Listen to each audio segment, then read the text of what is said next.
Welcome to Peoria Unified. Situated in the Northwest Valley, Peoria Unified has a proud tradition of excellence, serving the community for over 130 years. And what a community it is!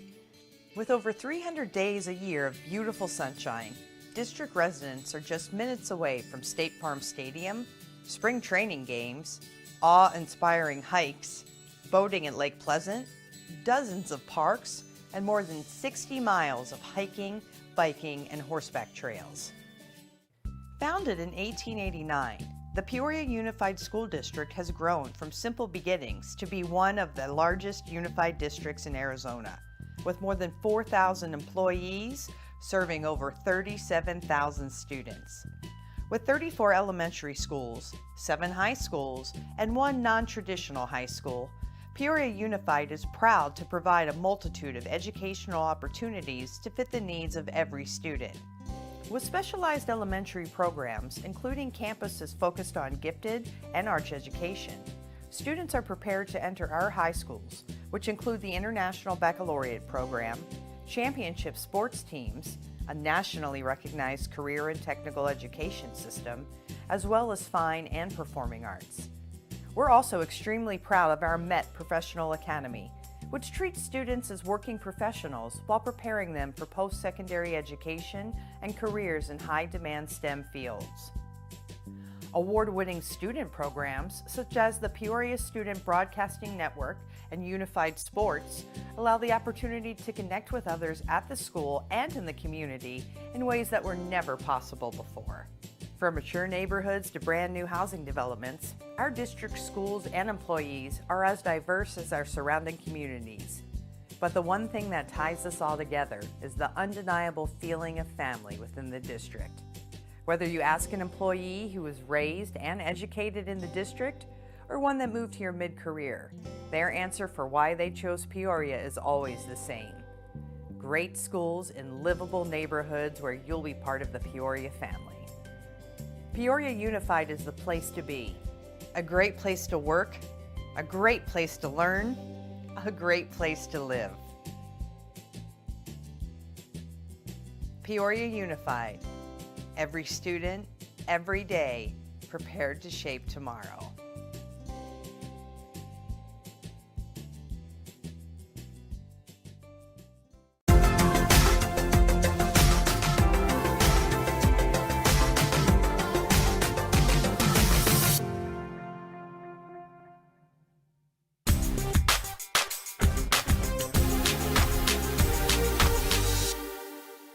So, Ronald Seelam goes by Jeremy. He is our theater arts teacher. He's been here for a number of years, came to us from the University of Arizona.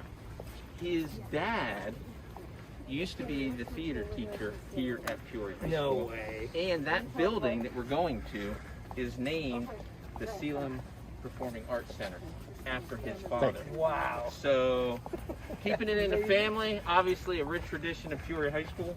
So we are so blessed to have Jeremy work his magic here. So that's the story behind the story. It is one of the really special things about having a school in a community, in a city. Yep. I mean, it's just Very cool. I love it. Yep. I love it. So, good?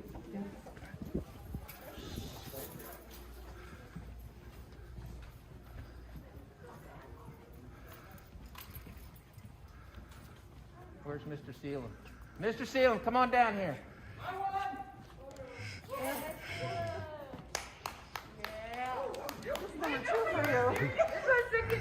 You did win, Mr. Seelam. Mr. Seelam, you have been recognized as Pride of Peoria. The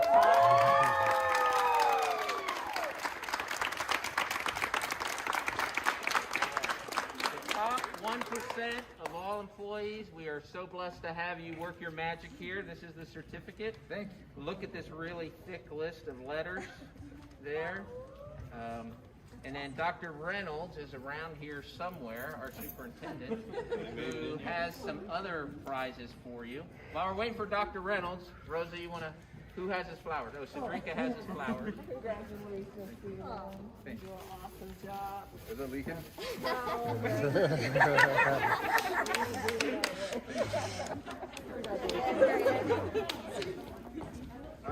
Dr. Reynolds has a little. I was at the end of the line.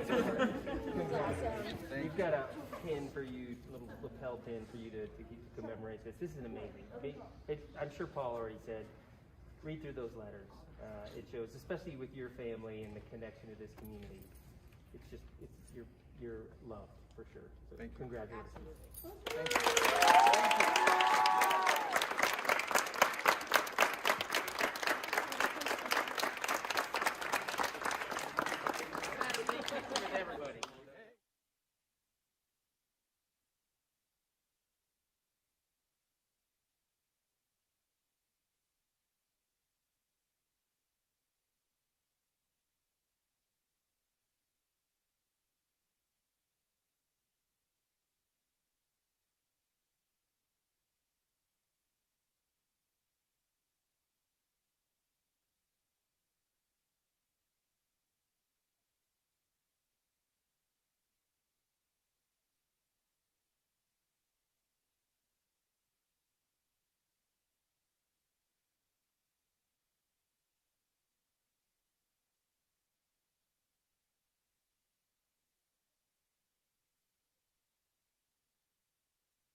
Welcome to Peoria Unified.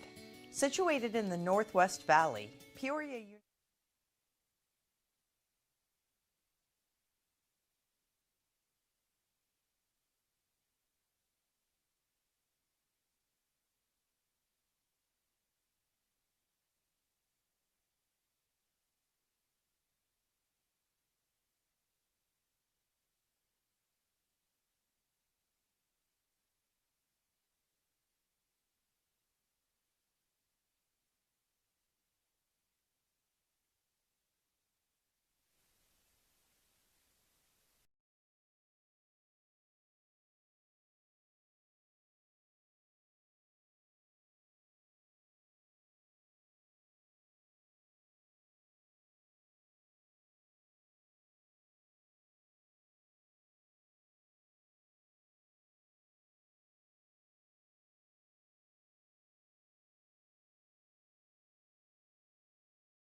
We'll call this meeting to order at 6:02 p.m.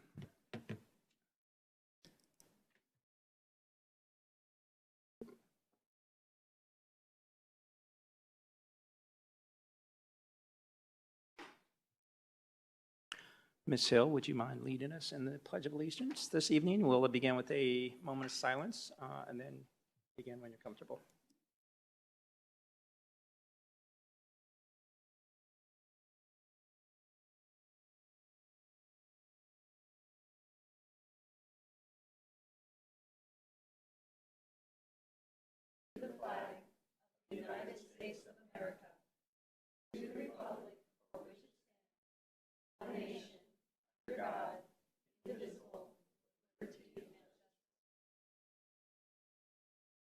Thank you, Ms. Hill.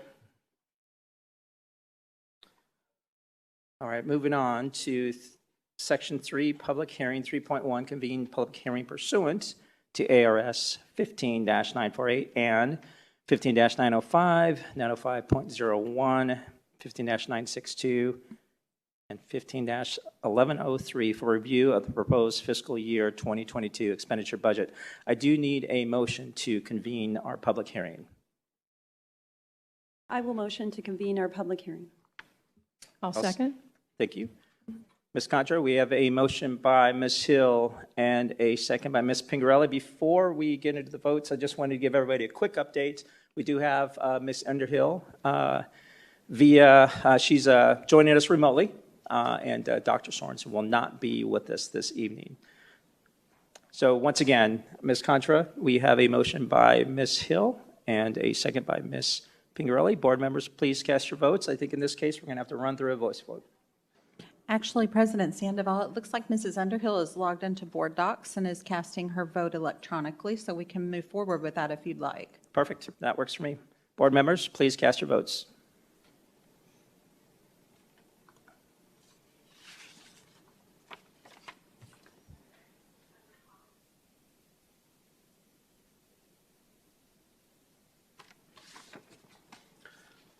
All right, motion passes, 4 yeas and 1 absent. Ms. Myers, welcome. Thank you. Good evening, President Sandoval, members of the Governing Board, and Dr. Reynolds, and community. Thank you for the opportunity to present again the district's fiscal year 2022 proposed budget for adoption this evening. Tonight, I will share again general budget information and requirements, as well as a summary of the fiscal year 2022 budget process and proposed budget amounts that include maintenance and operations, district additional assistance, classroom site fund, as well as select cash-controlled and grant funds. On June 28th, I shared that per Arizona Revised Statute 15905A, school districts are required to propose and adopt a budget by July 15th each year. This includes the requirement to propose and publish the expenditure budget no later than July 5th and to hold a public hearing prior to the proposed budget being adopted.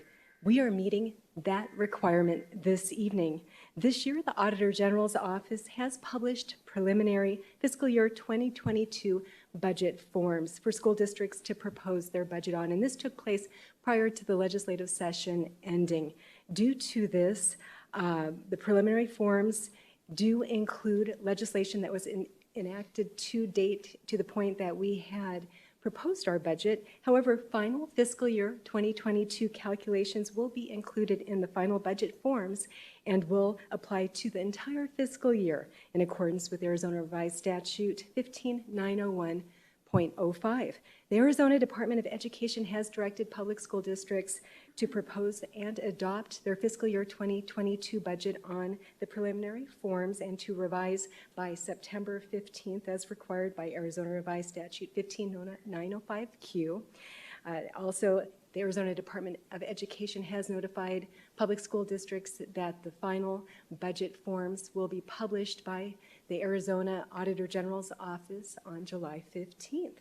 Prior to the required September 15th budget revision. And of course, we can revise our budget before September 15th. It'll be a requirement not to be after the 15th. And each year, various internal and external factors do affect the budget process. Fixed and variable considerations include new funding amounts from the state of Arizona that are based on student enrollment, inflation funding, and teacher compensation increase incentives, as well as cost increases that include employee minimum wage requirements, employer benefit costs, utilities, custodial services, curriculum, and student learning initiatives. The proposed budget development, as I've shared before, is a multi-month process and involves input from the district's budget team as well as administration.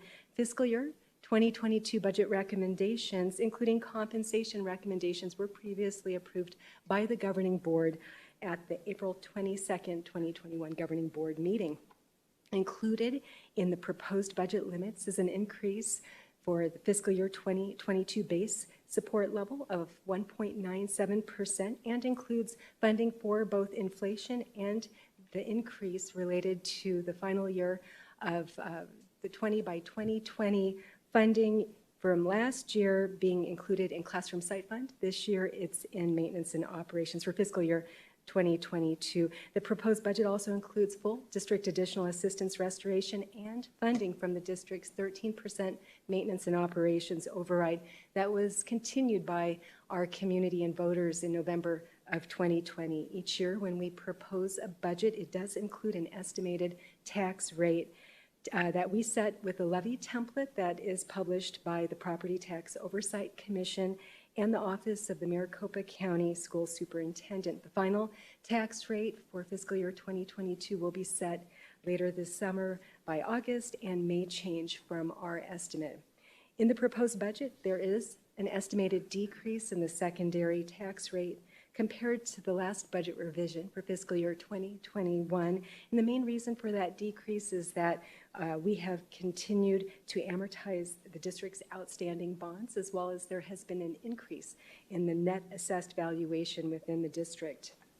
During the fiscal year 2022 budget process, with the budget team and associated recommendations that were presented to the Governing Board in April, Variable fiscal year 2022 expense considerations include an Arizona State Retirement System employer contribution increase of 0.19%, a 3.99% health benefit renewal increase that will be absorbed by the district's net position with Valley Schools, as well as retention stipends for certified, classified, and administrative staff from a non-M&O funding source. Also included in the proposed fiscal year 2022 budget is the governing board approved 3% compensation increase for all employee groups, as well as additional percentage increases to eligible staff for longevity and salary schedule enhancements for the district to attract and recruit the best and the brightest qualified staff.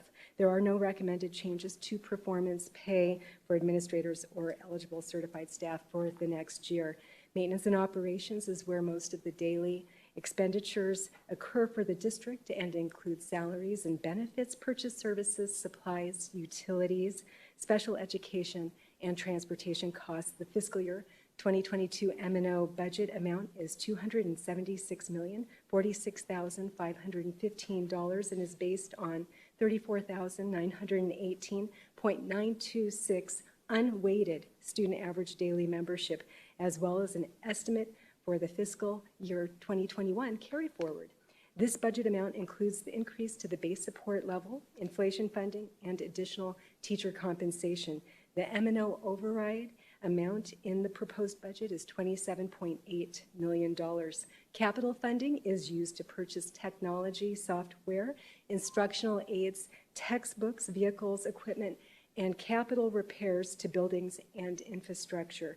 The proposed district additional assistance budget for fiscal year 2022 is $28,820,777, and the estimated carry forward from fiscal year 2021 is also included in that budget amount. Classroom site fund is used for classroom teacher salaries, performance pay, and other eligible expenses. The fiscal year 2022 classroom site fund budget is $38,269,796 and includes the estimated fiscal year 2021 carry forward. Eligible use of the funding source was expanded during the fiscal year 2021 legislative session and will be part of the fiscal year 2023 budget process. The funding source will also be used to pay for certified teacher optional workday this year. The proposed budget also contains budgeted amounts for non-levy cash-controlled funds. 5 examples are highlighted on this slide, as well as $60.8 million of federal and state grant funding, which includes a budget amount of $23 million for coronavirus response and relief, supplemental appropriations, and American Rescue Plan reimbursement grant funding, also known as ESSER 2 and ESSER 3. And I'll speak to both of those grants in the next few slides.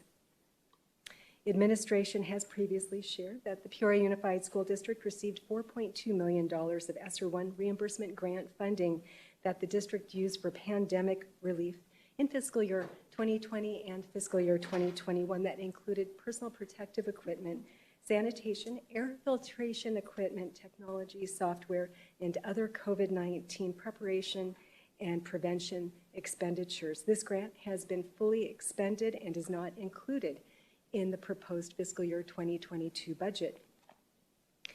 Eligible Arizona school districts have also received ESSER 2 funds through the Coronavirus Response and Relief Supplemental Appropriations Act that was enacted on December 27, 2020 by Congress. The resulting ESSER 2 funding is also a reimbursement grant allocation to the Peoria Unified School District, as well as other eligible public school districts in Arizona. Funding and the allocation is based on Title I-A formula calculations, and Peoria Unified's allocation is $17,414,938 for eligible expenditures.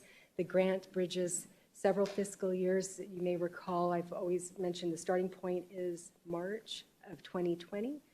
ESSER 1 went through 2022. ESSER 2 goes through September 30th, 2023.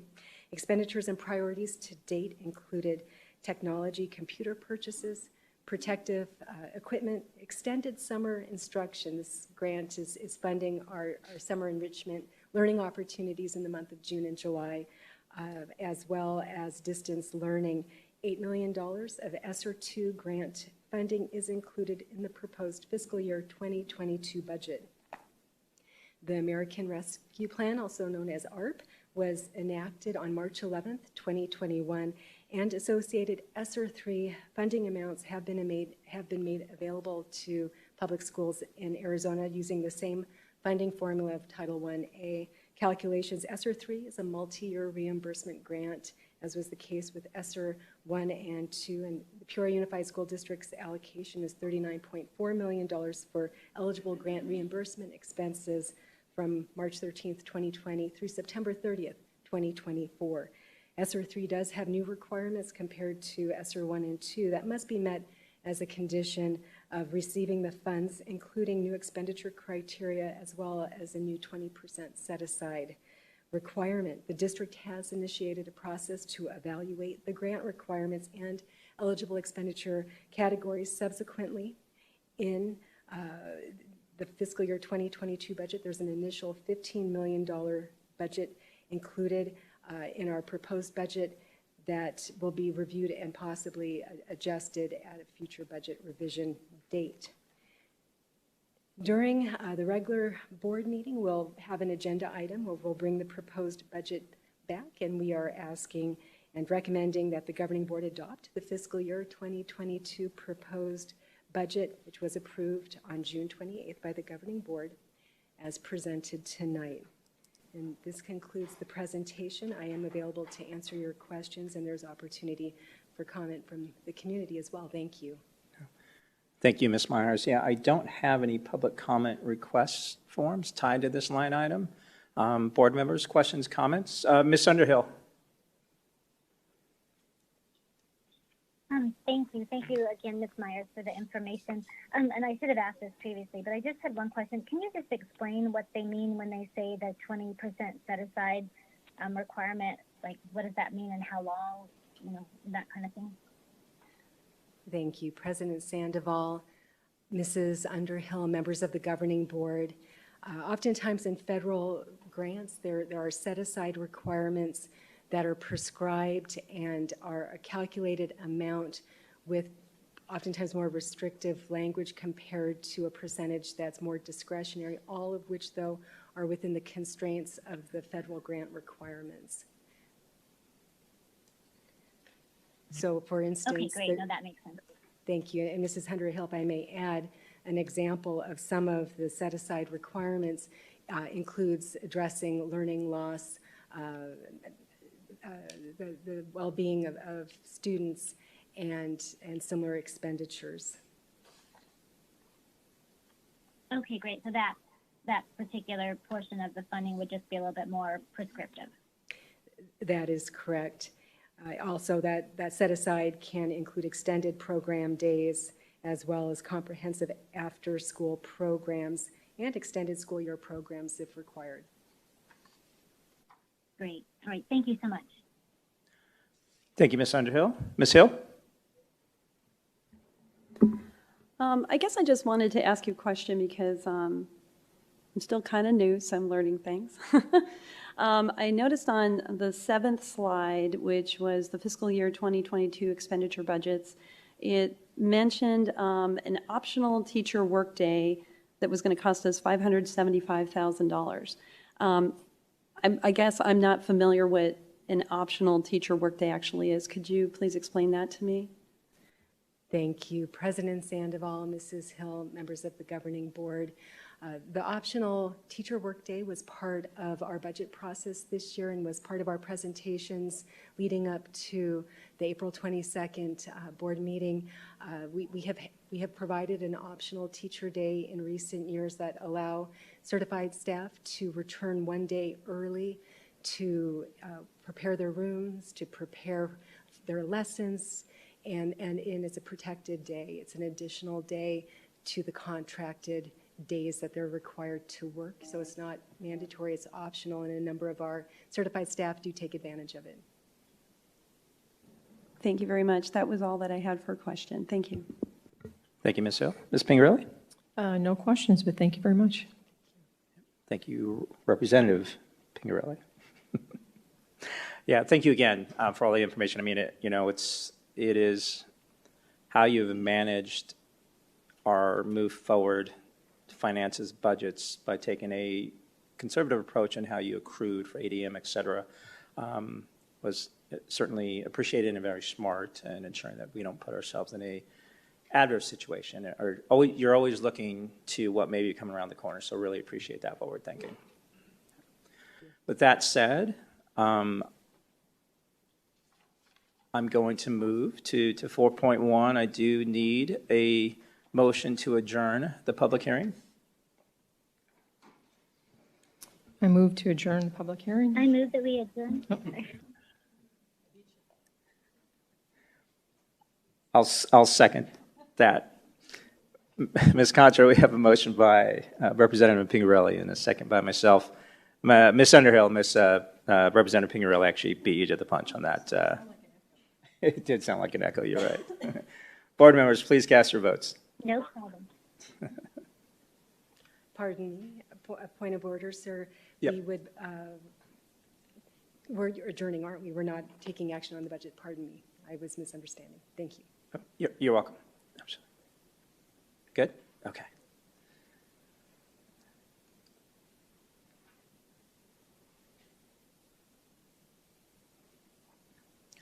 Motion passes. 4 yeas, 1 absent. Ms. Myers, thank you very much. Moving on to Section 5.1, address agenda, recommend changes and consider approval of consent agenda. So I do have, looks like, one item that has some public comment tied to it. So, Ms. Contra, I do want to pull, looks like 8.14, the approval to issue a request for proposal for autism training.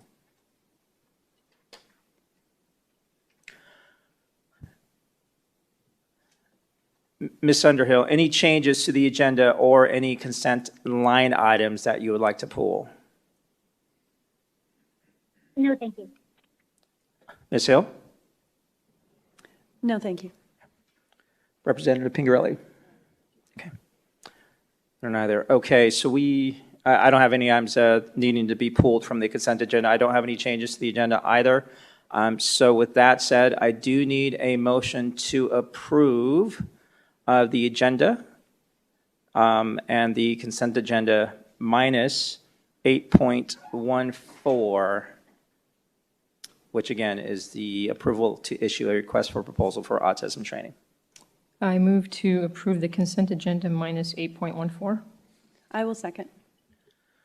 Ms. Contra, we have a motion by Representative Pingerelli and a second by Ms. Hill. Board members, please cast your votes.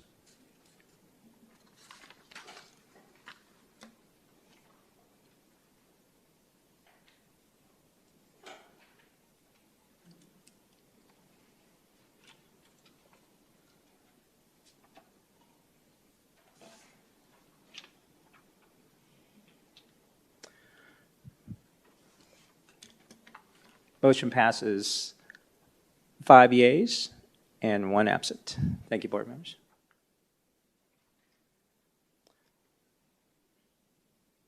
All right, moving on to recognitions, 6.1. Ms. Airy. Good evening. Welcome. Good evening, President Sandoval, members of the board. Very glad to be here before you tonight with a special recognition. We are very pleased to introduce to you and our community someone who actually may be a little bit familiar. It's a new principal that we have at Raymond S. Kellis High School, Mr. Tony Vining. He may be familiar because he is rejoining our school district. He comes to us where he served as a principal at Cactus Shadows High School in the Cave Creek Unified School District. Mr. Vining previously held the role of assistant principal at 2 Peoria Unified High Schools, which may be where you have seen his face before. Raymond S. Kellis and Cactus High Schools. He also served in additional roles across our district, from teacher to athletic coach. during his 22-year career that he previously held here in Peoria Unified. We're really looking forward to having him begin again here and to having him rejoin us.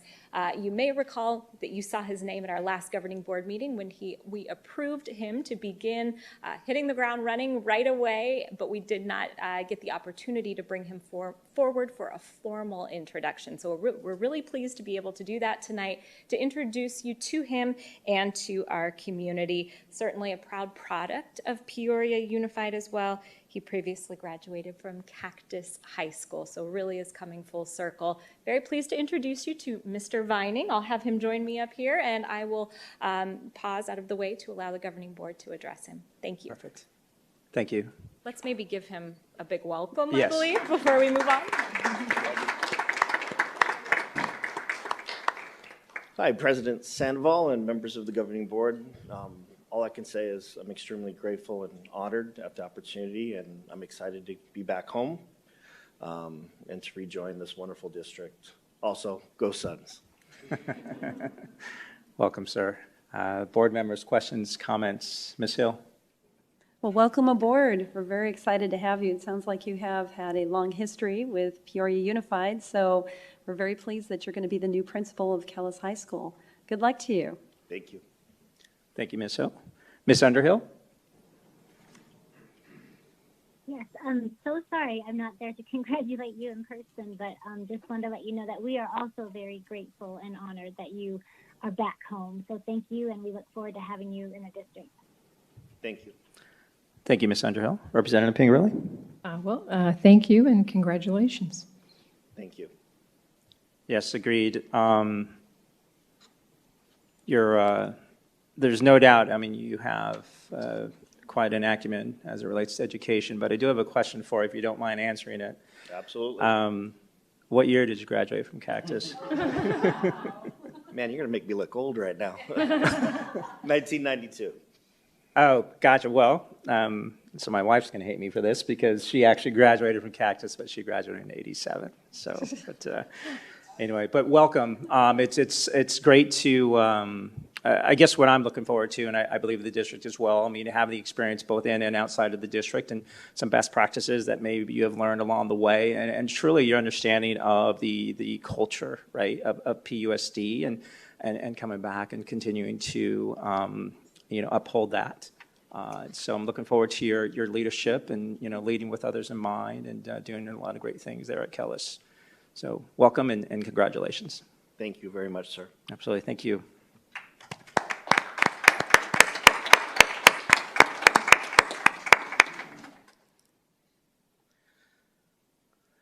Thank you, Ms. Airy. All right, moving on to 6.2 board comments. Ms. Hill? None at this time. Ms. Underhill?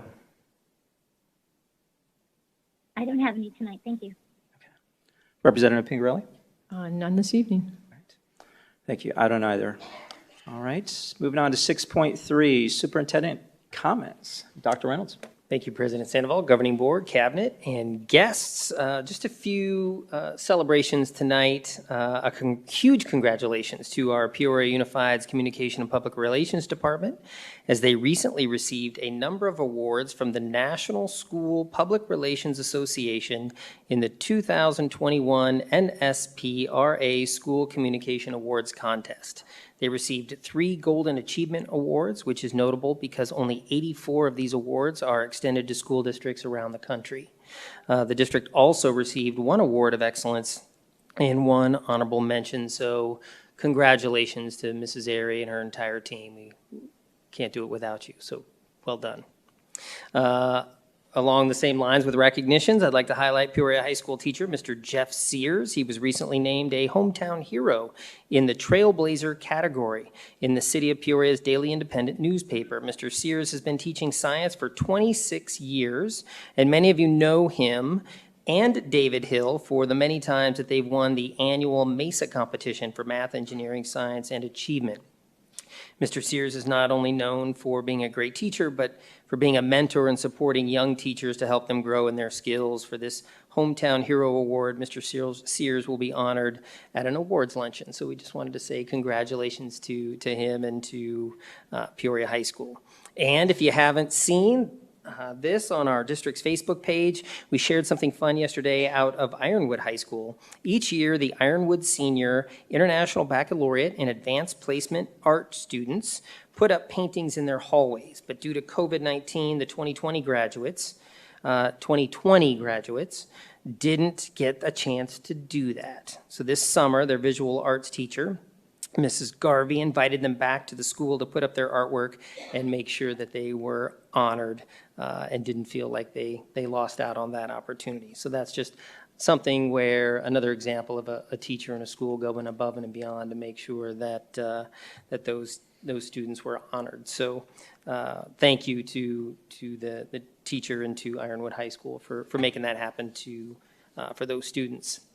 And then it's a little bit of a sad note.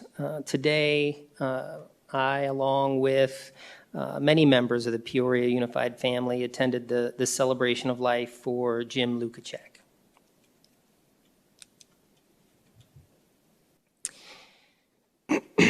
He was a teacher at Desert Harbor Elementary School, and I just wanted to point out I was overwhelmed by the people who got up to speak about his dedication to Desert Harbor and the children there, for his love of children that he taught, the courage that his wife, Katie, who's also a teacher in our school district, and his children showed today as they honored the man that they loved was extraordinary. And just wanted to point that out. Please keep the entire Lukacek family and the Desert Harbor community in your thoughts and prayers.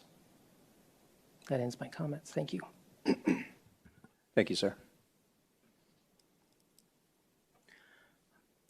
All right, moving on to 7.1, request to address the governing board regarding matters not included on the agenda. Public rules of conduct state the board president shall keep control of the meeting and require the speakers and the audience to refrain from abusive or profane remarks, disruptive outbursts, applause, protests, or other conduct which disrupts or interferes with the orderly conduct of the business of the meeting. Personal attacks on board members, staff, or members of the public are not allowed. It is inappropriate to utilize a public hearing, the public comment segment, or any other agenda items for the purpose of making political speeches. Engaging in such conduct and failing to cease such conduct upon request of the presiding officer will be grounds for ending a speaker's time at the podium or for the removal of any disruptive person from the meeting room at the direction of the board president. With that said, as always, we welcome everyone's voices at these meetings. They are important. I do have a quick favor, if you don't mind. In the future, if there is any way to fill out a green slip for each line item that you wanted to speak on, it just helps us delineate between our call to the public and then the line items that are being addressed. So I would appreciate that if that's possible. So thank you for that. Once again, we'll run public comment for 30 minutes, 3 minutes per individual, and the district will respond where appropriate to these comments. So our first public comment comes from Ms. Laura Tepason. Board members, Dr. Reynolds, and guests. It is disheartening that Free to Learn campaign accuses PUSD for lack of transparency. It is disheartening to me, as one of the PUSD patrons, that the superintendent's narrative does not include the parents. What are the multiple platforms for engagement with parents lately? The only option I have is the monologue. It is disheartening that Ms. Otero, rather than contributing as a solution founder, she provides inaccurate information to USA Today, hence more damage to the reputation of a district that I love. Ms. Otero, no activist group sent me here to speak. And it does not matter where the 50,000 parents are. Be concerned that the 80-20 rule of business applies. 80% of your business comes from 20% of your customers. Applies to school district life as well, although with a twist. The small stump overturns the big cart. I don't know why all the parents are not here today, but I think I know why the teachers are not. I receive messages from teachers, and one stated, there are thousands of teachers who thank you, Laura. Obviously, the 1,000 do not belong to unions, and hence, It is disheartening to hear that they fear termination of employment if they come here speaking in monologues like me. To all the amazing teachers, I know you will never agree to teach your students to hate each other or present sexual content materials. And please, immerse your students in science, so if they end up working for Maricopa County Health Department, they will know how to follow the science. If a vaccine is given to build immunity, and people who had COVID have blood test results showing antibodies and long life immunity, obviously both groups built immunity. Why is no quarantine only for the vaccinated? Why are you just following such nonsense without asking at least the logic behind it? Last time I got caught when I was saying I left communist country and immigrated here legally. My history does not include black slavery and racism. I will file a lawsuit if anyone at any time dares to call any of my family members in classrooms or outside white supremacists. As for the name callers, be aware there is a thing called defamation of character. I have built a successful career both in business and clean politics. You don't like me because I have integrity. It is choosing courage over comfort. I'm choosing what is right for my child always. What is right over what is fast or easy ignorance, following like sheep. And I'm practicing my values, not just professing them. Daring leaders acknowledge and normalize discord and differences without fueling divisiveness or benefiting from it. As a board, you have to find the courage to look back at the people who are looking at you for leadership and say, this is difficult, there are no simple answers, but we will walk through this in a way that makes us feel proud. Thank you, Ms. It will be Stephenson. hard, but we will do it together.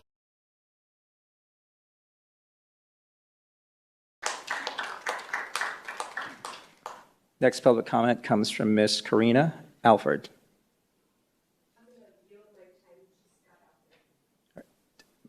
Scott, do you have a green slip filled out? Okay, let me find that for you real quick. Perfect. Thank you. Welcome, sir. Thank you, and thank you for the time. I want to congratulate you on the award for outstanding communication for the school district, but I also want to spend a few seconds to comment about the communication that we've experienced as a family.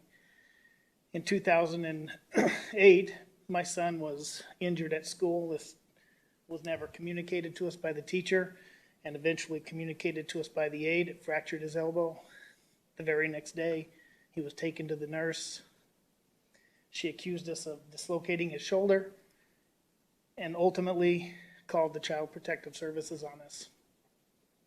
And later on, he had a hypodermic needle in his mouth that he found on the playground. Nobody communicated that to us. The nurse refused to even care for him. That was the communication that we observed. In 2018, we were observed that he was going to be graduated from school even though he was eligible for 2 more years. After a long fight, attorney's fees, he was allowed to continue his education as he was developing nicely. And most recently, as some might have seen on the news, my son was attacked by a barbaric, mean criminal that came on the bus and was asked to leave 3 times. Nobody called us until 11:30. Nobody said anything to the school. Nobody even asked how he was doing. Nobody even said, take him to the nurse. He had a fractured nose. Nobody took care of our son, but the reality was nobody communicated to us, and the way it's been handled by the school district has been atrocious. Having an autistic son is a challenging journey.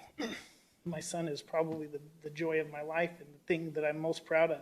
He does amazing things. He's accomplished a lot, but he's nonverbal. So he does not get to tell us how he feels. But what I can tell you is there are a few things good about having a child with autism.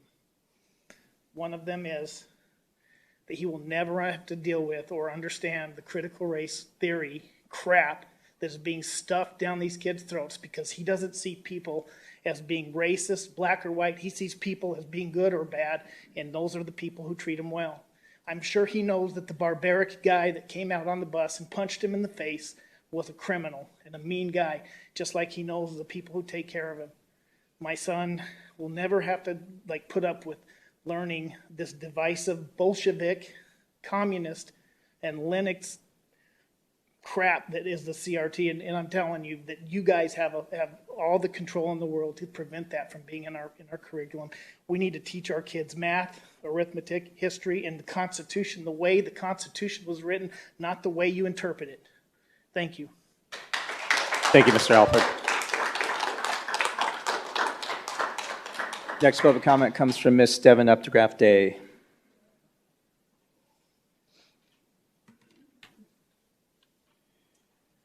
Board members and Dr. Reynolds, I wanted to take this time on public speaking comments to talk about the vaccine clinic and then, of course, this upcoming school year, because obviously it's going to be a hot topic since they're now starting, my understanding as of today, that they're starting testing on even the younger kids. So we know it's going to be an issue coming up, that there's going to be push for even the probably K through 8 level kids to start getting vaccinated. We know that that's what these pharmaceutical companies are pushing, so we know the conversation is going to begin. My concern is medical ethics. I think a lot of lines have been crossed. I brought up here the American Medical Associations, their code of medical ethics, that in giving or withholding permission, now this is going to be for parental rights, but basically in giving or withholding permission for medical treatment for their children, parents, guardians are expected to safeguard their children's physical health and well-being and to nurture their children's development. That is huge. It's about informed consent. Informed consent matters, right? Why do we have informed consent? The Nuremberg trials, right? Because you're testing on people that aren't informed, they don't have a choice, they don't know. These rules matter. They cannot be brushed off, which is what I feel has happened. We have recently learned through Peoria City public records that the clinic that's being held, I think at Peoria High School, it's through the city, county, and then of course the district, that they're offering incentives to students. I'm sorry, I think that crosses a line. I can't have a pharmaceutical rep come into my office and hand me a pen, but you can offer incentives such as a backpack full of school supplies or feminine hygiene products. I believe that's directed at the lower income demographic, which I would call the vulnerable, the individuals that may be harder to say no to a bag of school supplies because of financial hardship. That's concerning. That's pressure, a pressure on something that is still very new. And it's concerning going into the new school year that will continue to be the case and then be pressured on even now the younger kids. So, thank you. Thank you, Ms. Updegraff-Day. Next public comment comes from Ms. Heather Rooks.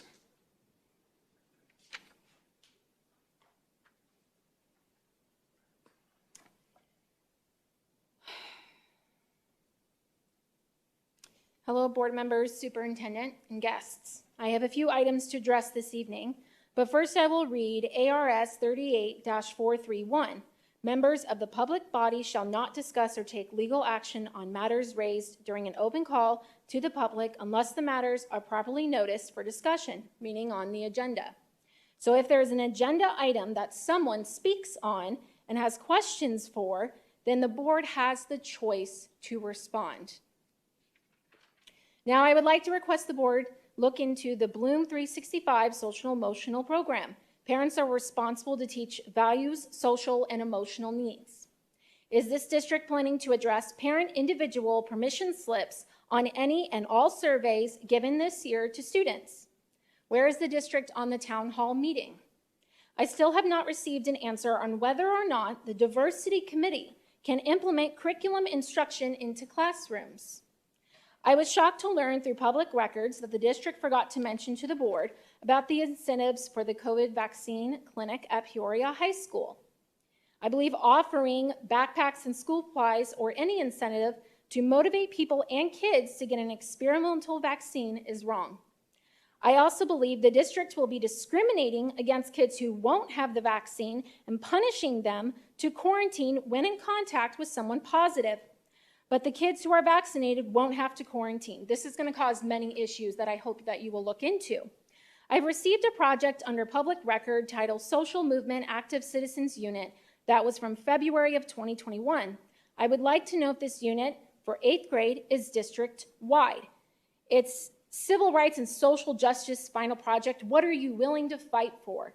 It was had examples for social justice movements happening today, and Black Lives Matter was listed on there.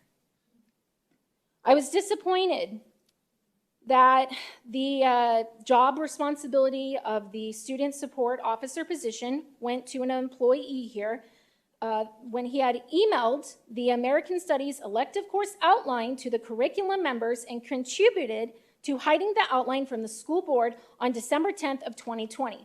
We have still had no answer or investigation of this matter. How are we supposed to trust this employee with our children when he has been dishonest to the board, the community, and the parents? Thank you. Thank you, Ms. Rooks. Next public comment comes from Mr. Connor Rooks.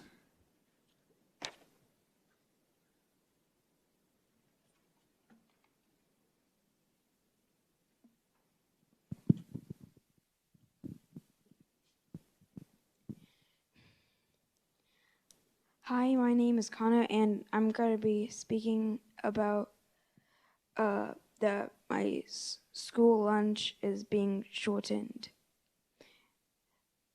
My school lunch is being shortened. We have to wash our hands with 32 kids.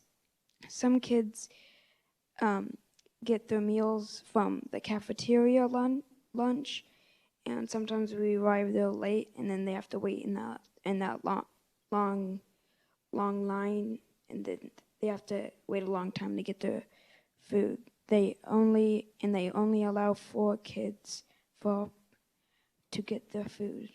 Another thing that I wanted to say was that they canceled the morning recess because of COVID. Because they had the social distance. Sometimes it helps students to wake up and feel energetic to learn. Thank you. Thank you, Mr. Rooks. Final public comment comes from Mr. Roger O'Day.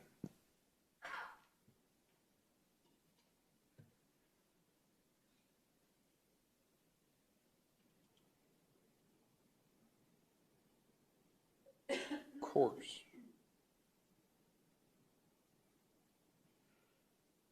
We hold these truths to be self-evident, that all men are created equal, that they are endowed by their Creator with certain unalienable rights, that among these rights are life, liberty, and the pursuit of happiness, that to secure these rights, governments are instituted among men, deriving their just powers from the consent of the governed, that whenever any form of government becomes destructive of these ends, it is the right of the people to offer or to alter or to abolish it, and to institute new government, laying its foundation on the principles and organizing its powers in such form as to them shall seem most likely to affect their safety and happiness. Prudence, indeed, will dictate that governments long established should not be changed for light or transient causes. And accordingly, all experience hath shown that mankind are more disposed to suffer while evils are sufferable than to right them by abolishing forms of which they are accustomed. But when a long train of abuses, usurpations, pursuing invariably the same objective, evinces a design to reduce them under absolute despotism, it is the right, it is the duty to throw off such government and to provide new guards for their future security. I'm going to repeat a couple of those lines. That to secure these rights, governments are instituted among men, deriving their just powers from consent of the governed. And also, it is their right and their duty to throw off such government providing new guards for their future security. That's the Declaration of Independence, straight out of it. That's only part of it. I didn't read the whole thing, but we, the American people, are in charge of this country. And I've said this before, you're our employees. You are not, we are not your customers. I keep hearing that. I don't understand where that came from. But regardless, it's our duty. If you're not doing the consent of us, to throw you off. And that's where I'm afraid this is going. Thanks. Thank you, Mr. O'Day.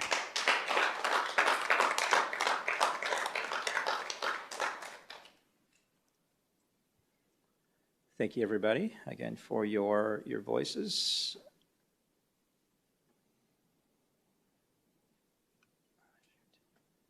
Ms. Contra, the item that was removed, would that be 9.1 now? Yes, President Sandoval. So there was one item removed from the consent agenda. It was previously 8.14, the approval to issue a request for a proposal for autism training. Now 9.1. We do have public comment tied to this line item. We will listen to public comment and then any board questions, comments after that. First public comment comes from Mr. Scott Alford.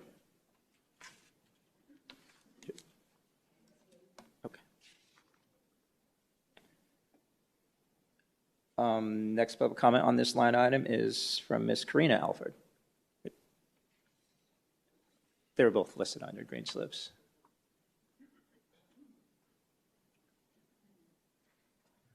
Welcome. Thank you for the opportunity.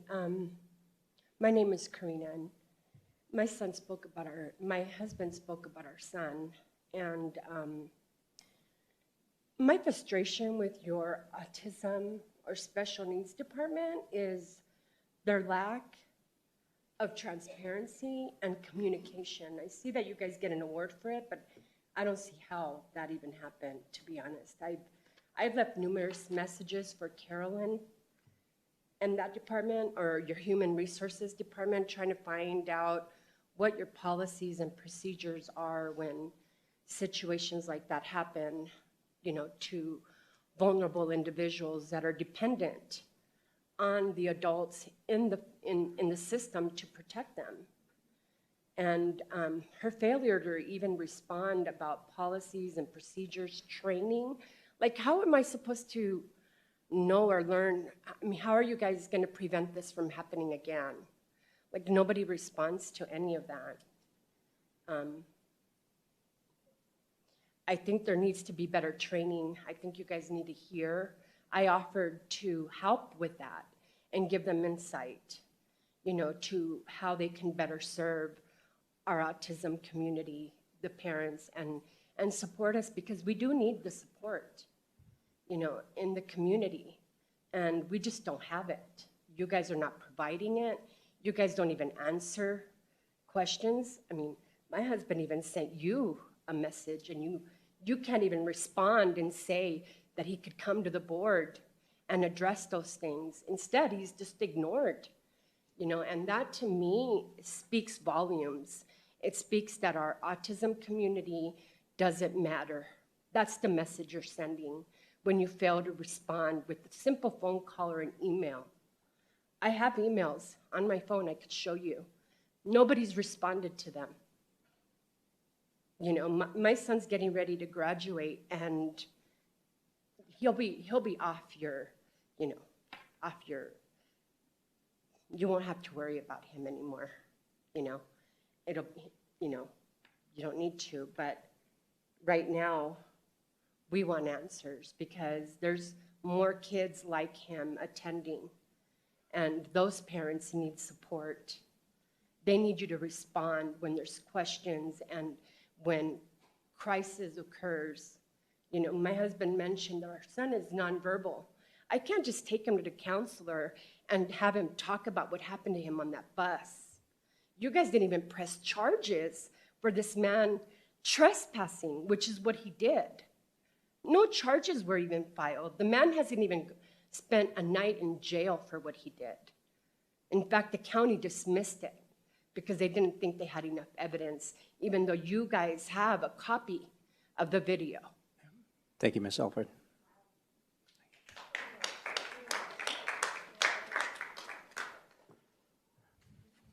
Board members, any questions, comments on this line item? So, I want to say that I'm very personally sorry.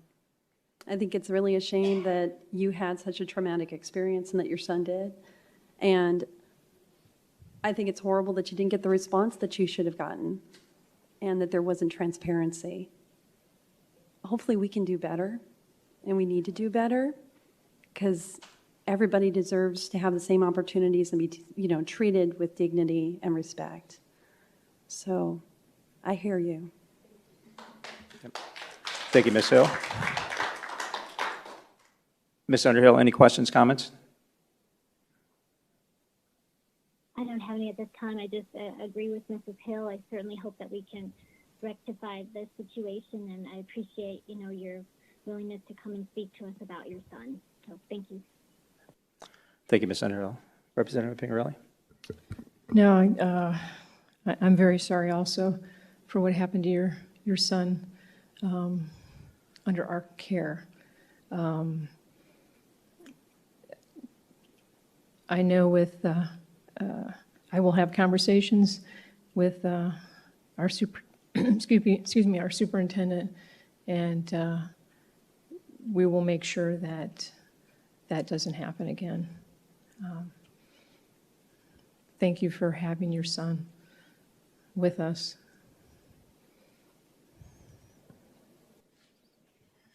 Thank you, Ms. Representative Pingarelli. Mr. and Mrs. Alford, thank you for attending this board meeting and making us aware. In addition to your emails around the situation, I do apologize for how you're feeling. That is unacceptable. I'll be better. I think the district, absolutely, I think we all agree. We'll make sure that, we follow up on this and that as a district we're better, so that doesn't happen to others in the future. Again, this is unacceptable, and I apologize for how you've been made to feel. We need to stand by every student every day, which includes our students with special needs. And we'll make sure that, this gets addressed. I appreciate that. Thank you. President Sandoval, just to follow up, Dr. Bell and her team will be reaching out. So thank you.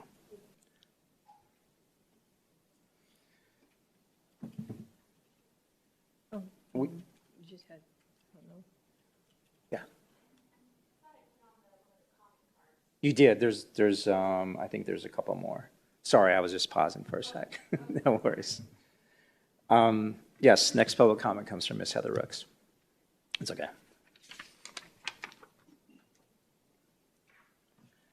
All right, yeah, I saw on here autism training, but I had some questions because on there was a consulting firm that the district would be contracting with. I'd like to know what consulting firm there is. Wasn't listed on the website, and I think there needs to be some inclusion of like this family here with parents who know what goes on with their kids that have the special needs. I think you need to start involving the community and the parents who have these kids. I'm so shocked about what I just heard that I really hope that the district plans on involving the parents more and listening to us and learning from what we see and we help with our kids daily that have those special needs. I have 2 kids with autism. It is stressful, it is exhausting, but they're my kids and I love them. So it would be great if I could have that opportunity to work with them because it has been difficult the past couple of years. Thankfully, I have a great teacher, but that kind of stuff can't happen. So I want to know who the consulting firm is because that should be transparent, should be laid out here so that us parents know who's coming in and working with the kids and training the staff and training the teachers, and then involving parents again. Like that, I don't know if they have answers to those questions. But again, I'm really shooken up from that story too. So, thank you. Thank you, Ms. Ricks. Board members, any further questions, comments on this line item? Ms. Underhill, any further questions, comments on this line item? No, thank you. Representative Peoria. Sorry, question, comments on this line? Okay. All right, moving on to section 10, action items. 10.1, consideration of adoption of the... President Sandoval, I think you need to... Oh, you're right. I apologize. Going back, I do need a motion to approve 9.1. I move to approve action item 9.1. I'll second that. Ms. Contra, we have a motion by Ms. Hill and a second by myself. Board members, please cast your votes.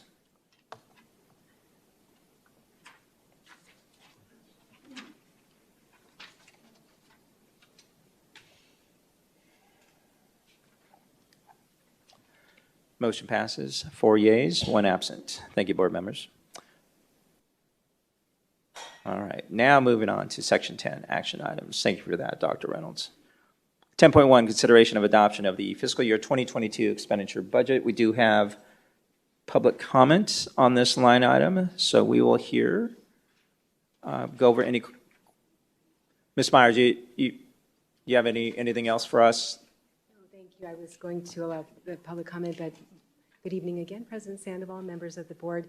We do not have additional information to share. Administration is recommending that the governing board adopt the fiscal year 2022 expenditure budget as presented and proposed. Thank you. Thank you. Let me just filter through these here real quick.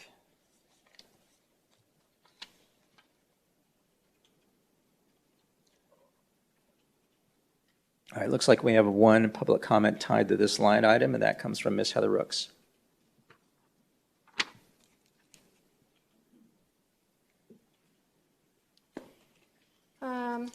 Yeah, hello, board members, superintendent, and guests.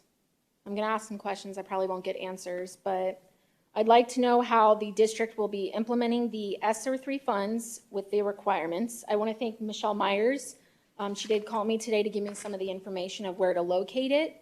It's on the Arizona Department of Education website.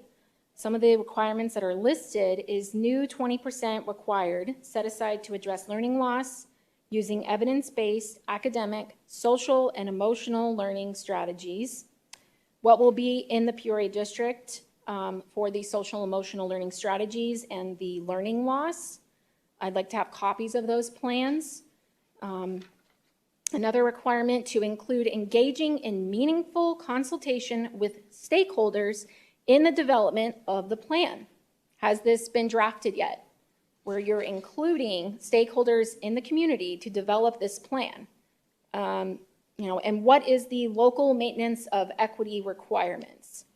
These are some questions I have, so if anybody can get back to me on those. And then if they are going to have meaningful consultation with stakeholders in developing of the plan, how does somebody apply to be on that? And then obviously the social emotional learning. A lot of parents are concerned about that. And we'll be starting school on August 4th. So I think we need to know exactly what that will be in the ESSER 3 funds requirements and how it will be implemented in our classrooms. So thank you. Thank you, Ms. Ricks.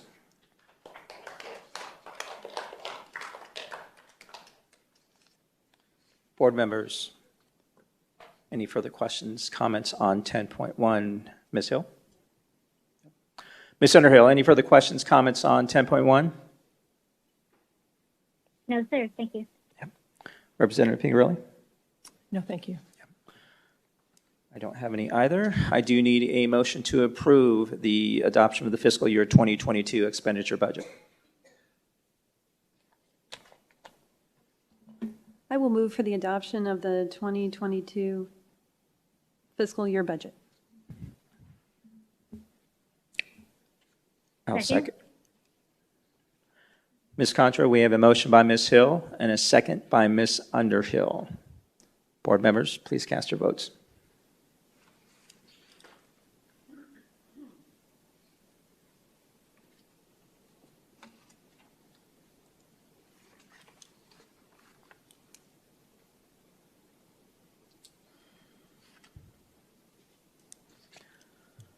Motion passes 4 yeas, 1 absent. Thank you, board members.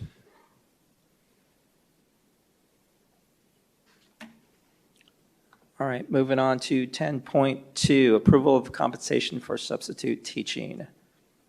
Dr. Davidson, welcome, sir. Thank you, President Sandoval, members of the board, Dr. Reynolds. This agenda item is one that we have previously reviewed and discussed in January of 2021. I'm bringing it back for conversation tonight and hopes for approval for us to consider as a board 2 things. First and foremost, on behalf of our classified team members who stepped up to serve as certified substitutes, that we would continue that $5 per hour increase as they supported us in our classrooms. Secondly, the agenda item is asking for our board to consider raising the rate to the rate that we had approved in January of 21 to $135 a day for substitutes and or $155 for long-term subs. The respective rates that were previously approved prior to January of 21 were $120 and $135. So I certainly will stand here for any questions, President Sandoval, and go from there. All right, thank you, sir. I don't have any public comment tied to this line item. Board members, questions, comments? Ms. Hill? Yes, this is actually something I've been, going back and forth with a little bit, and I've kind of come to the conclusion that I think substitute teachers have, they actually have a kind of a tough job in a way, because they come into a situation where, they're a short-time gig, they're picking up someone else's classroom to teach it. It's not something they're familiar with.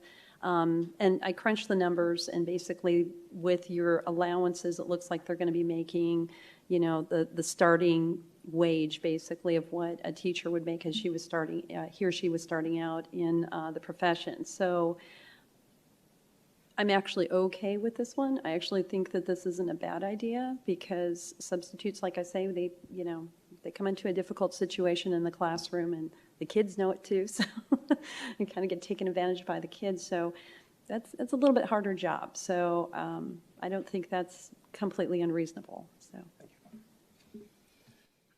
Thank you, Ms. Hill. Ms. Underhill?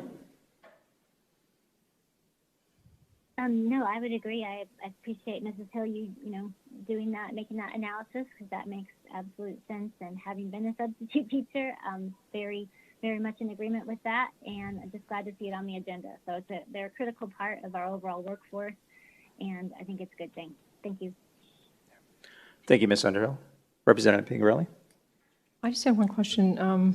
How hard is it to get substitute teachers, and will this make a difference? Thank you, Representative Pingarelli. Wonderful question, and I'll share with you. I'm really excited that you shared that or asked that question. When January of 21, when we approved the raise in compensation, we went from averaging right around 74% of a fill rate. And granted, it was a year during a pandemic, and so education looked different. Getting our guest teachers to the table certainly looked different.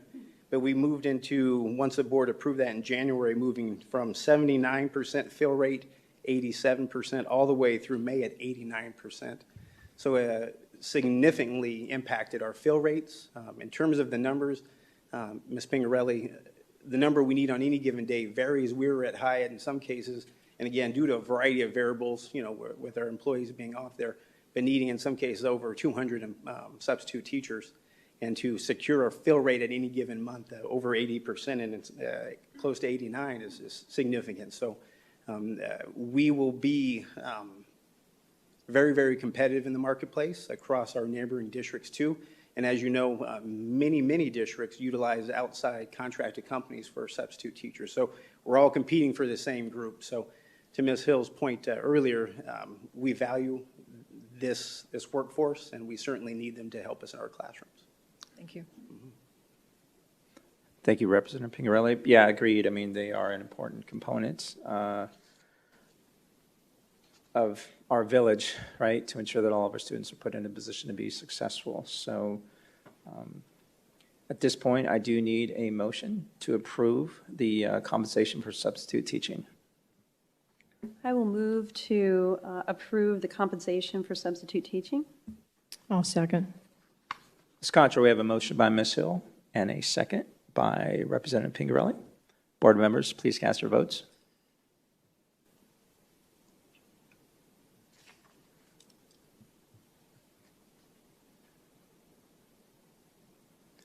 Motion passes 4 yeas, 1 absent. Thank you, board members. All right, moving on. Thank you, Dr. Davidson. Thank you, sir. Moving on to 10.3, compensation for classroom coverage. Welcome back, sir. I do not have any public comment tied to this line item either. Thank you, President Sandoval. And in a similar fashion, this also was an item we had approved in January, and I wanted to bring it back to our governing board for consideration. As you know, we have a compensation strategy for those situations on campuses where we do not have guest teachers, where we aren't able to find those individuals to support us. And this is more of a just-in-time scenario when perhaps a teacher has to leave for some particular reason, a class goes unfilled. And so we have a strategy where individuals can serve and support filling that role.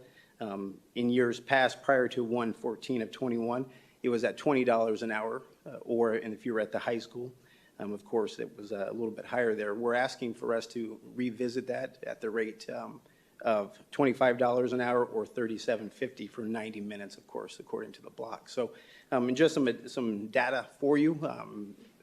From January through the end of the school year, we totaled over 3,100 hours of classroom coverage support by our own staff. So certainly there was a great need, and we'll continue to have that need. Hopefully with how we just approved this last agenda item, that will be lessened. But that was over 660 employees that gave of their time during the school day on behalf of their own preparation period, or brought in extra students into their class when a classroom was not covered. So significant need, and certainly I stand here for questions, but appreciate your support. Yeah. Thank you, sir. Question, comments? Ms. Hill? Yeah, actually, I was going back over, I actually went back and looked at the meeting that we had January 14, just to make sure I understood what was being asked at that time for the additional coverage. And it was definitely mentioned that it was a temporary increase and that it was based on the current needs due to workload during the COVID-19 pandemic. And at the time, I think I had asked you if that was, just for that time frame, with a little bit of the worry that it might come back.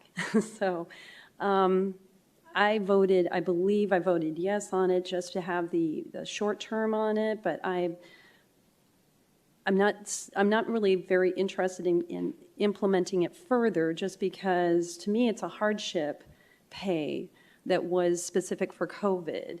And now that we're kind of going back to more of a normal atmosphere within the classrooms, within the schools, I don't believe that it's really necessary at this point any longer. It was specifically hardship pay, and since we're beyond that, I don't think it's really necessary to take out of our budget and our monies to put towards that. And it's more of a supplemental to me as well. So I'm going to probably be a no on this. Thank you. Yep.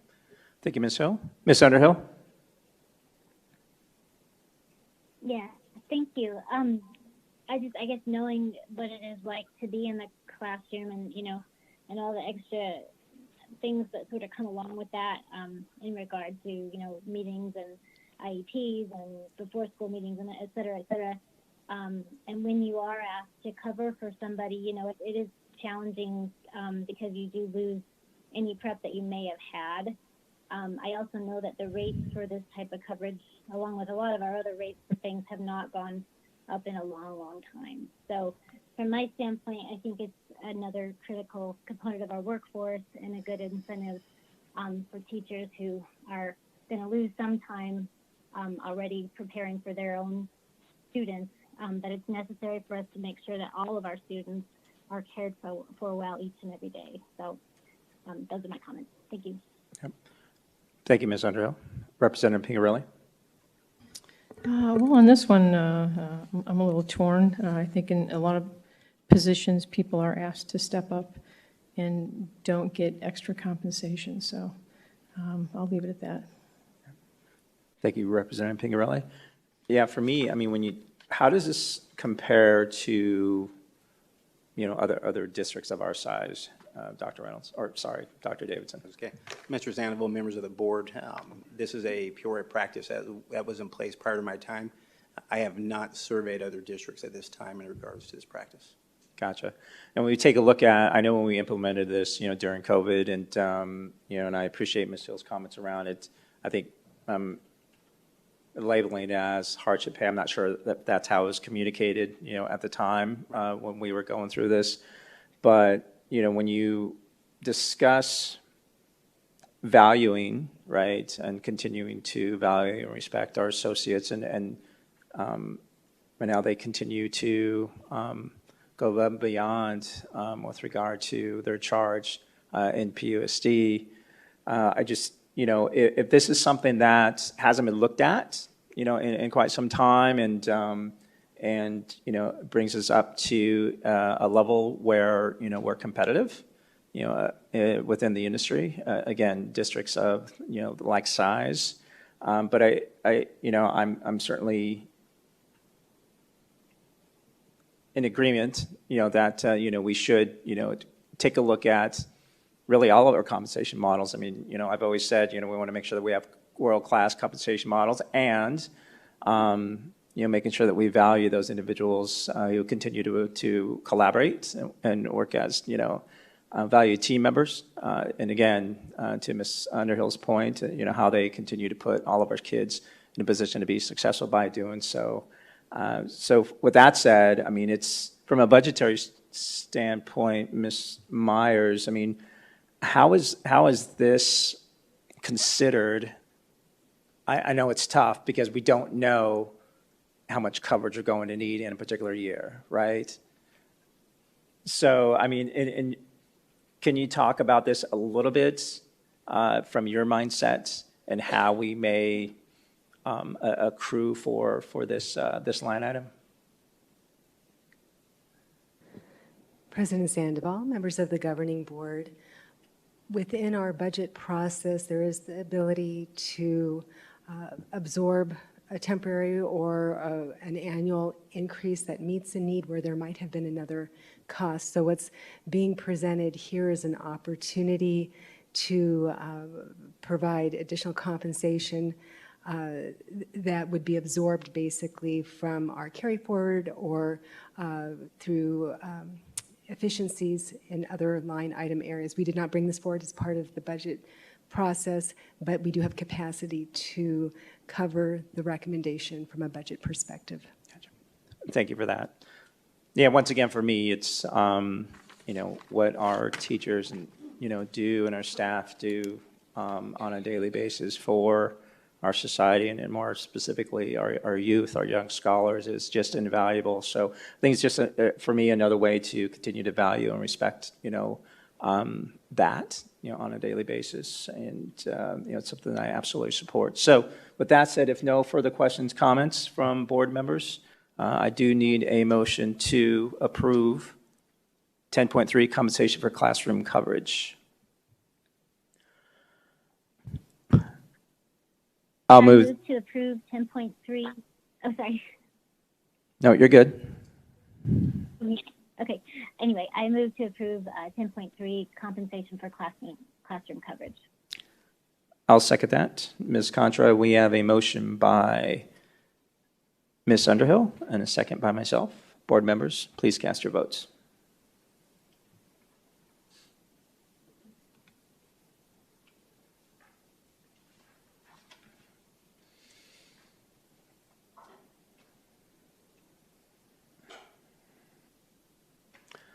So it looks like motion doesn't pass. It's two nays, 2 yeas, 1 absent. Thank you. Dr. Davidson, thank you, sir. Thank you, board members. We do not have any discussion items this evening. Going down to informational reports. 12.1, report on upcoming meetings and events. Ms. Airy. President Sandoval, none to highlight this evening. Thank you, ma'am. 12.2, we do have public comment on 12.2. In usual format, we'll allow the district to speak on this line item, and then public comment, and then go over any board questions, comments at that point. Ms. Myers. Thank you. Good evening again, President Sandoval, members of the governing board. Dr. Reynolds, on June 30th, both the House and Senate passed the final portion of the state of Arizona's fiscal year 2022 budget, and the budget package has been signed by Governor Ducey. The legislature has adjourned sine die, ending the fourth longest legislative session in the last 30 years. Included in the final fiscal year 2022 budget is a $6.2 billion education budget. The legislative session also included 29 education bills that have been signed by the governor. The $6.2 billion education budget includes $30 million to ensure K-12 students have access to school transportation, and that'll actually be funded over 2 years. $1 million for career and technical education certification exams, $1.3 million to waive advanced placement exam fees, an additional $2.5 million for college credit by exam incentive program funding, $3.1 million to hire 25 literacy coaches to provide schools in need with technical assistance to support, improve, and sustain effective teaching and literacy practices, $1.5 million for kindergarten entry evaluation, allowing schools to target resources to students who need them most, and $1 million for teacher reading instruction exams, $400,000 for JAG, the Jobs for Arizona Graduates program, which Peoria Unified does participate in, $500,000 for alternative teacher development programs, $400,000 for adult education programs, $50 million as part of Arizona's funding formula for K-12 education. Students with disabilities will receive additional funding to fund additional services that they may need for their education, $1 million to support gifted and talented students, $5 million for statewide assessment funding, another $5 million for special education service costs, and a reduction in the year-end state rollover. You've heard me talk about that over the years, $35 million to reduce the K-12 rollover, increasing the impact to schools that do have less than 2,000 students. And that concludes my report this evening. Thank you. Thank you, Ms. Myers. And again, like I said, we do have, looks like, 4 public comments side of this line item. First public comment comes from Ms. Devin Updegraff Day.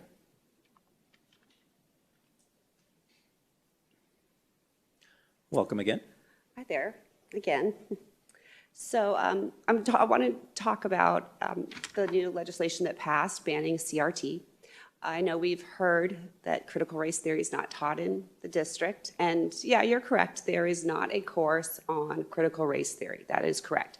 However, anybody that knows the definition of a theory would know that they are a belief, right? It's a principle, it's a thought process, and so you implement it through life. It's a postmodern theory, okay? So it's not something that you sit down and teach, at least not in schools. No, you do maybe college, that's probably how it all began. But it's a way, a mindset that you bring about. We have concern because, you know, the NEA, the National Education Association, has made their position very clear. They've fully committed to the Black Lives Matter movement. They want to do a day of action celebrating George Floyd's birthday. So they're fully committed saying that they support critical race theory. So we have legitimate concerns. I do hope that the board listens. You know, we could say, well, you're protected by law. Yeah, well, we have parental rights in Arizona, and that's kind of gone by the wayside, right? And I talked about HIPAA earlier and informed consent. That's kind of gone to the wayside this year as well. So these are legit concerns. But I want to bring up that not only now that we have state law, and I hope that there are consequences if we find that it is getting pushed in schools, I want to inform, in case people don't know, that there are several precedents set by the Supreme Court, not of Arizona, the United States Supreme Court. And I'm going to read a few statements from the Supreme Court.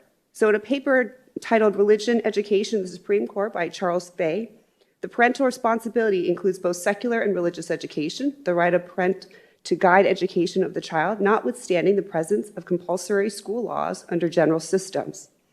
This is a statement from a Supreme Court Justice in the Board of Education versus Barnett in 1943. If there is a fixed star in our constitutional constellation, it is that no official, high or petty, can prescribe what shall be orthodox in politics, nationalism, religion, or other matters of opinion, or force citizens to confess by word or act of their faith therein. There are any circumstances which permit an exception, that they do not occur to us now. There are no exceptions. You cannot push your political beliefs, your postmodern theory beliefs to students, especially the young ones. It is wrong, and it's protected by the Supreme Court. There have been multiple cases, whether it be religion or whatnot. It all falls under the same umbrella. They are very strong in their position. You cannot do it. And we see teachers now, it's going around a thread of just change the language. Instead of saying this, say that, to deceive parents or get around and find loopholes.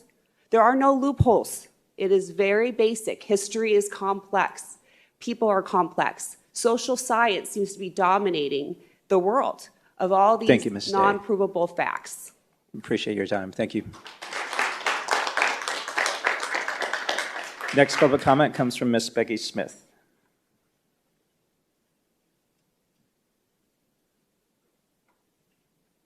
Hello, thank you.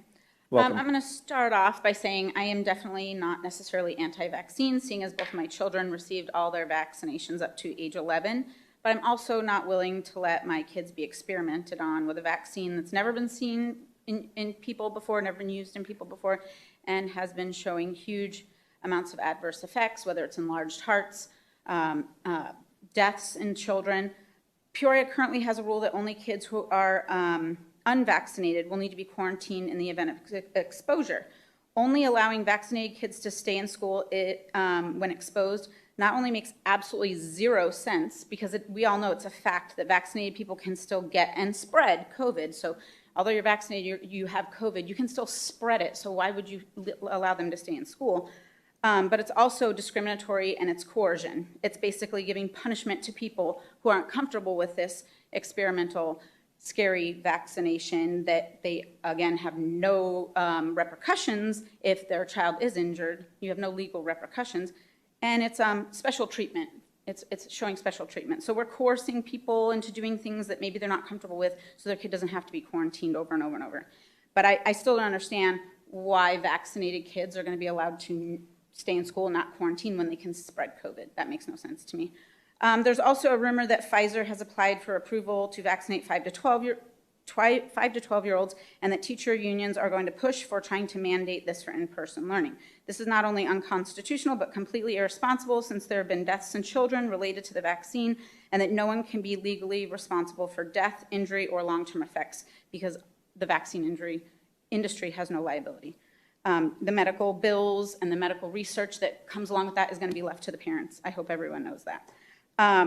The VAERS reporting system has reported more deaths and injuries from this one vaccine than if you combined all other vaccine reports together worldwide. I and other parents will invoke our rights to be religiously exempt from this vaccine, and as per the recent bill that was signed by Doug Ducey, Section 35, that was retroactive July 1st, it prohibits a county, city, town, school district governing board from requiring students or staff to use face coverings during school hours and on school property, and a school district or charter school from requiring a student or teacher to receive a COVID-19 vaccination or to wear a face covering for in-person instruction. I don't know where this gray area falls in as far as buses. From my understanding, buses were still like a school property. I think it's unconstitutional to make kids wear a face covering on the bus. It's unhealthy for healthy kids to wear face masks. I have a pamphlet from a doctor that explains why. The U.S. Constitution, Article 2, Section 13, also states that no law shall be enacted granting to any citizen, class of citizen, corporation, or other than municipal privileges or immunities which upon the same terms shall not equally belong to all citizens or corporations. So anything that's going to separate people, like quarantine, Thank you, Ms. not Smith. quarantine. That's not constitutional. Appreciate your time. Thank you. Next public comment comes from Ms. Jenna Johnson.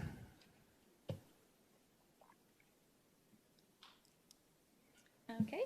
Good evening, Dr. Reynolds, President Sandoval, and members of the board. So as we all know, and we just heard that the law was passed and signed into the budget that prohibits masks from being mandated on public school properties, and that the law is retroactive as of July 1st. And I will read it again. I know Becky just read it. Prohibits a county, city, town, or school district governing board or charter school governing body from requiring students or staff to use face coverings during school hours and on school property, and a school district or charter school from requiring a student or teacher to receive a COVID-19 vaccine or wear a face covering for in-person instruction. So I have two questions that I'm hoping can be answered. So with that, I would like to ask if PUSD has removed masks and face coverings from their dress code, as well as removed masks from district buses.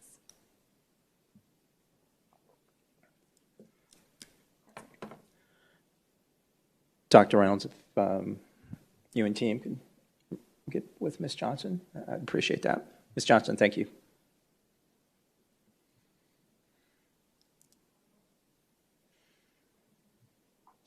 Next public comment comes from Ms. Heather Rooks.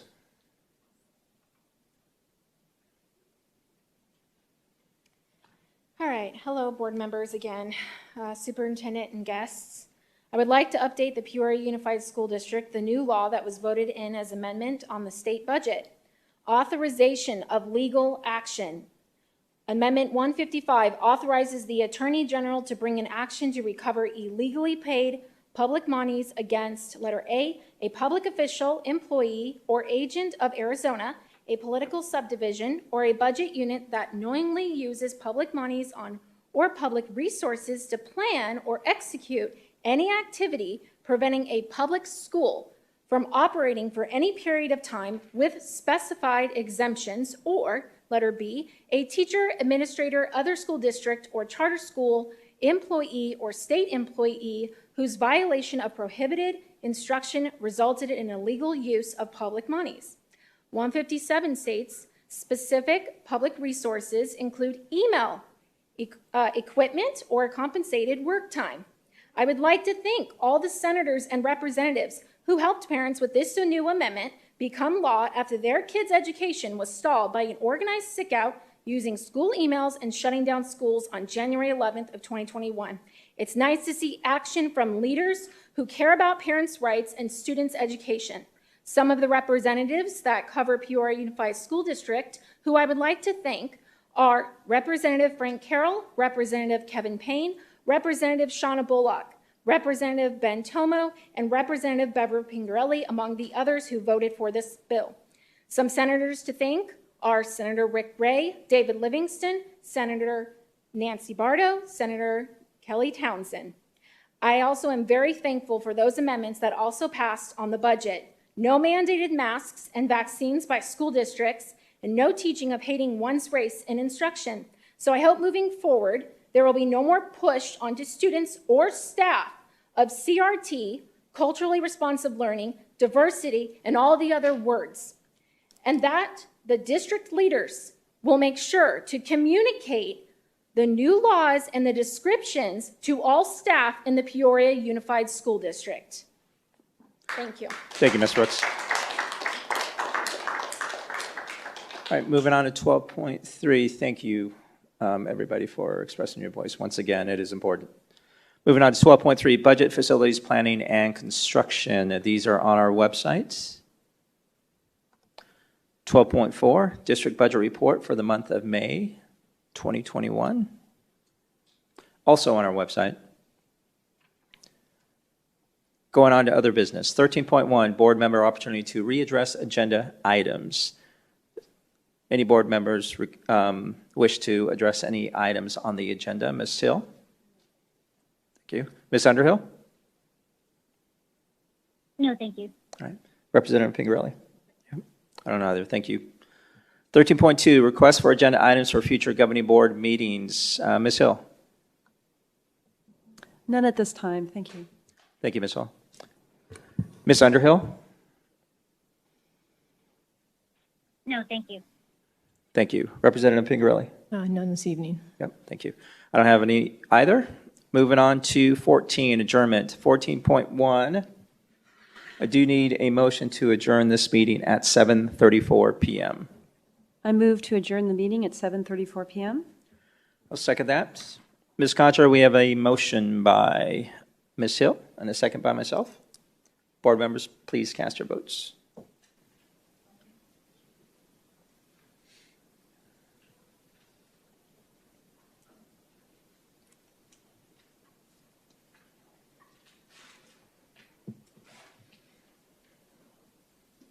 Motion passes 4 yeas, 1 absent. Thank you, board members. Thank you, ladies and gentlemen, for attending this evening. I appreciate it. Have a great evening.